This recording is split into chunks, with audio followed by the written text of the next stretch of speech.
G'day guys, we're out doing a bit more testing and I think we're just about at the end of the testing path. We've just about proved everything we needed to. Last time I was having some inconsistency issues. I was concerned about barrel spin with monolithic bullets and that sort of stuff, but we've done some testing in between. We've also had a tail end of a cyclone go through in between, so we had very wet ground, everything was saturated, so we've been waiting for that to go. We've got dirty air, that hasn't gone yet, but we're figured out a way. A couple of things we're actually trying. There's actually three things we're out here testing today. One was, we've got another piece of land to shoot at where it's been harvested and it's got 5,000 yards. Later on we'll be able to get to 5,000 metres. We've got 5,000 yards that we can shoot at. We're at the edge before there's a little dip off, so 5,050 yards actually is what we got out of it, which is still sort of can see it before it disappears. But we'll see what this says. 5,050 is what we set it up with. That was zeroed at target. 5,030, what do we got? 5,040 yards. So 5,044, it's just about made up its mind. So let's say 5,044. It was 5,050 when I checked it up, 6 yards, that's about right for the accuracy of those. So we're around over 5,040 yards. It's a different piece of paddock, so we haven't got the shadows coming in and hiding from us. We basically came out with the box ammo with both the Sierra Match Kings 350 grain and the Cheyate monolithic. So one's a lead core, one's a monolithic, both 350 grains. Pressure's down a little bit today. We're at 2840 rather than the normal sort of 2860, 2880. So I think that may have helped it, but we shot both of them. Huge difference between them. The 350 grain lead cores, or the Sierra Match Kings, I was using 495 minutes of elevation. The monolithics, or the Cheyate bullets, I was using 411 or 410 minutes of elevation. So massive difference between them for the same charge, same amount of powder in them, so really showing there. The only thing that wasn't fair on them, they were holding out pretty good stuff. I just did go through and we're really testing today. Mind you, if I get a hit I'm going to take it, but really we're just testing. We're going to run some and see how consistent they were. The 350 grain Sierra Match Kings, one missed it by nothing and with dust come up from behind the target, so very, very close. But I think its group in general wasn't as good, and the conditions were staying the same. The unfair thing, from what I can see here, there was no evidence of it, but with the monolithics, with the Cheyate bullets, the wind, I suspect a wind stream was coming through, something really changed. I went from 15 minutes of wind, every shot adjusting back down to 3 minutes of wind, and then it started to go back the other way and I got back up to 12 minutes of wind. So it tells me there was actually a heavy breeze going through there that I was fighting with, and it came back again. So I think if that wasn't the case, I would have been a lot closer to the target. But still, it did pretty well. It got back on there, it all worked. Elevation stayed about the same. There's a bit of, I've got to do the right thing. Another thing I've done in the way of making it work, I've got this riser on here, so there's a 1-inch riser which gets the scope up to working, and I've made this bracket for the actual the mirror system on the front here, the Charlie Tarac. This actually mounts, it isn't actually bolted, those are nylon rubbing blocks, and they just stop anything from twisting up the front there, so it stays still. There's no concerns at the front of it. It's lightweight, it's only a piece of aluminium.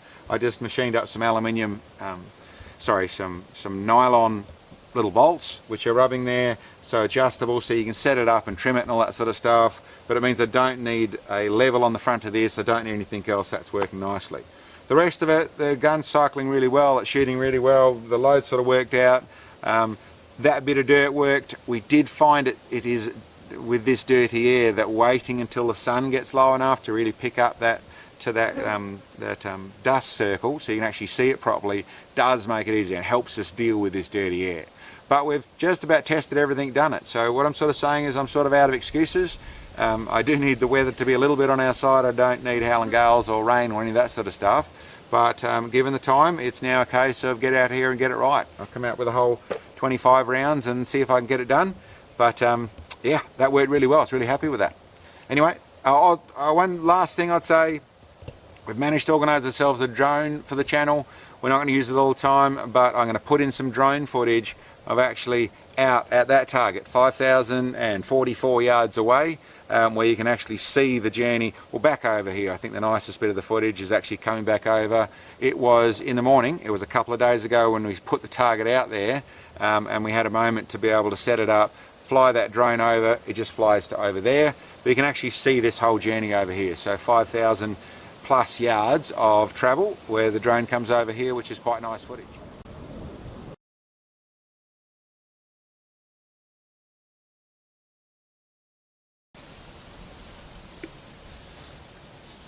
You up? Yep, ready.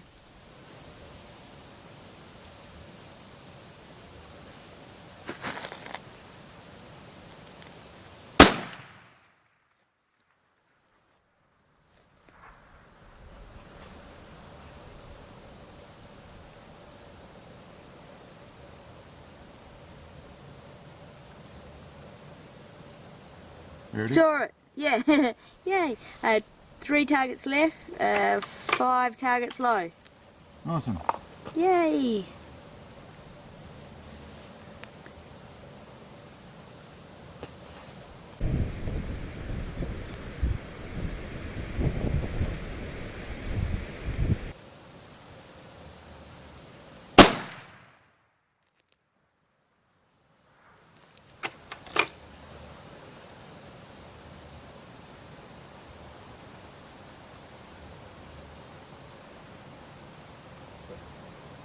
Left and low. 3 targets left, 4 targets low, wind going slightly right to left.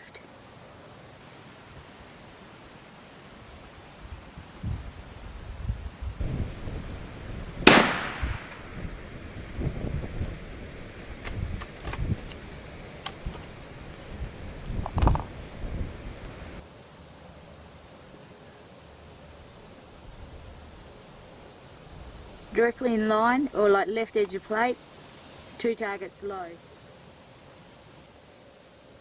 Left and low. Half target left, 3 targets low.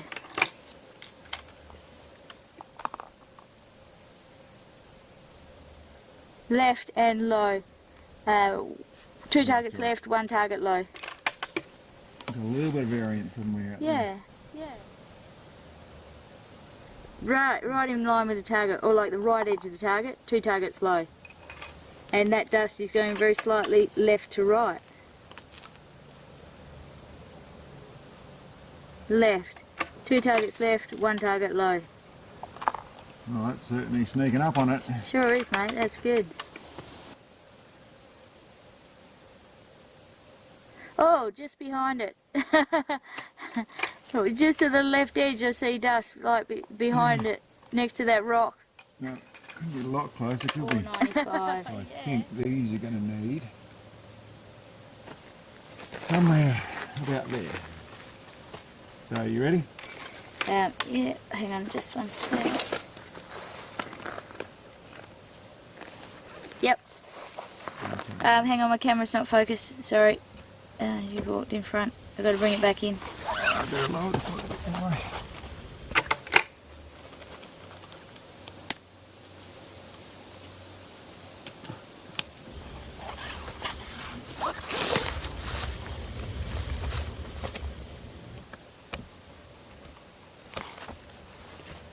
Ready up.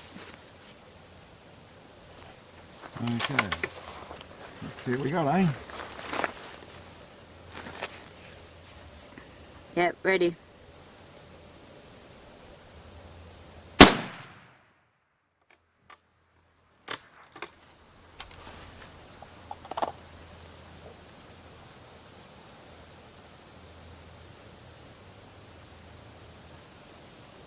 Oh, it's alright. Tall and left. Yep. So 4 targets tall, 6 targets left. Well, that'd be about right. Come back to 15 on the wind. Okay. And come back down to 415 on the elevation. No, that's too far. Oh no, it's just 5. Yeah, it's too far. Okay, No, it's better to shoot short than into the straw. Yeah, okay.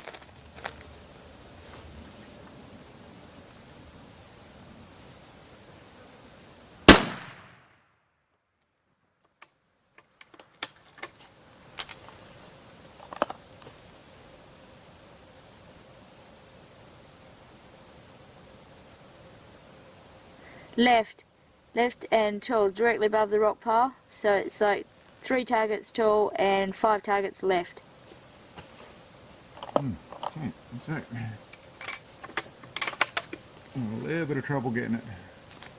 I wonder if the wind's changing right now. Yeah, gotta wonder.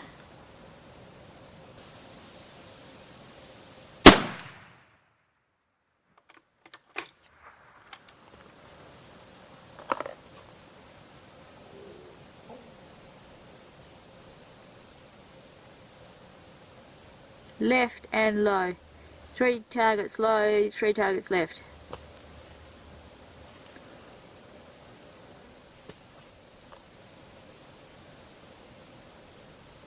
Left and low. Should have put the target there. I've hit that spot there a few times. Yeah, 1.5 left, 1.5 low. I can't keep up with how it's going left. It's like Right and tiny bit low. Half target low, 2 targets right.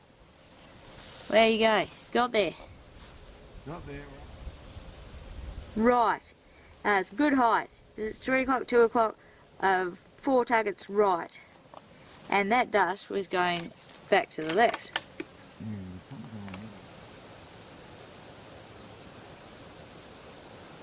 going on. Oh, left and low. 2 targets low, half target left. Left and low. 1 target left, 1.5 low. I need to. Last round I need. Okay. Yep. Sure have. out of all of them.